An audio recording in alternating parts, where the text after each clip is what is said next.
Magandang hapon guys. So papakita ko sa inyo kung paano tayo gagawa ng kinilaw na isda. So bumili tayo ng sariwang isda guys. Ito siya. Natanggal ko na yung mga tinik.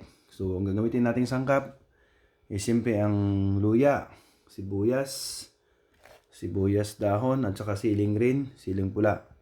So simple lang yan guys. Ganito lang ang gagawin natin. Bali ang una dyan gagawin natin, ito na yung isda natin. Bubuhusan lang natin siya ng suka. Ayan siya guys. Yan. Sakto na yan. Tapos, meron tayong mga panimpla dyan. Yung dalayap or kalamansi. May ajinomoto tayo. Paminta.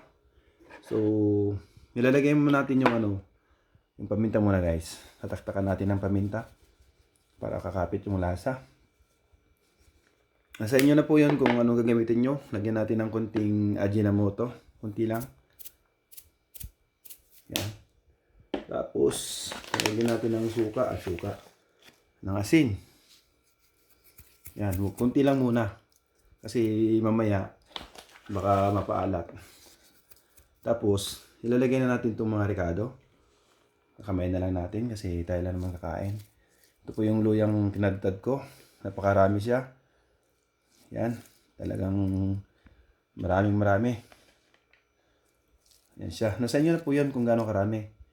Tapos, itong ating sibuyas. Sibuyas na kulay pula din. Yan. Masama na yan. Tapos, siling green na manghang. Sama din natin. Tapos, yung labuyo na supura anghang. Sama din natin. So, pagsama-samahin na natin lahat guys. Yan. Sama-samahin na natin. Ito na po yung gawin nating masarap na pulutan. So, masamahin natin siya. Ayan siya guys.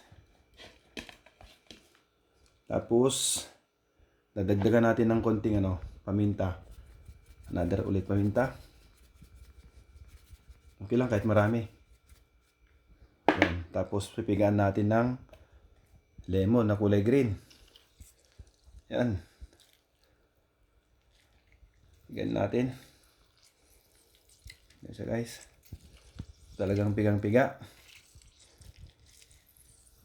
Yan. Kailangan yung sobrang natin ba. Pigang-piga. Manasa. Yan na. So, pag ganyan na guys, i-mekos-mekos na natin. Total tayo lang naman ang kakain. Kung may ibang taong kakain, mag-gloves naman tayo, yung plastic. Pero dahil ako lang naman, gusto ko talaga yung nilalamas-lamas ko para lalabas yung katas. Okay guys. Mekos-mekos ko lang siya. Yung talagang mekos na malakasan. Dire-diretso lang to. Pakita ko lang sa inyo guys kung paano ko gumawa ng masarap na pulutan. So ayan siya. Ito ang buhay ng guys.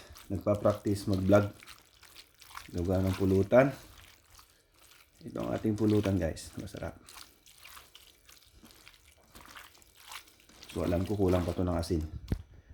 Yan guys, dagdagan natin ng asin. Tapos natin ulit. I-mekos-mekos o i-mix-mix natin. Ayan siya. Malakasan na to guys. Ayan na po yung niya, itsura niya. Masarap to. Yung pulutan. Pag ako lang kakain, siyempre, okay lang na kamay-kamain ko. Pero kung naman, pwede tayo mag-gloves. Malinis naman kamay ko eh. So, ayun siya guys. Ano yung itsura ng ating ginawang kilawin? Special po to guys. Hindi po to basta-basta isda na sariwa po siya. Binili ko sa kanina. Kaya, lasayan na natin. Grabe. Sarap. Ayun siya guys. Sarap siya. Promise. Mikos-mikos na kilawing isda. Grabe. Yummy. Yan siya guys.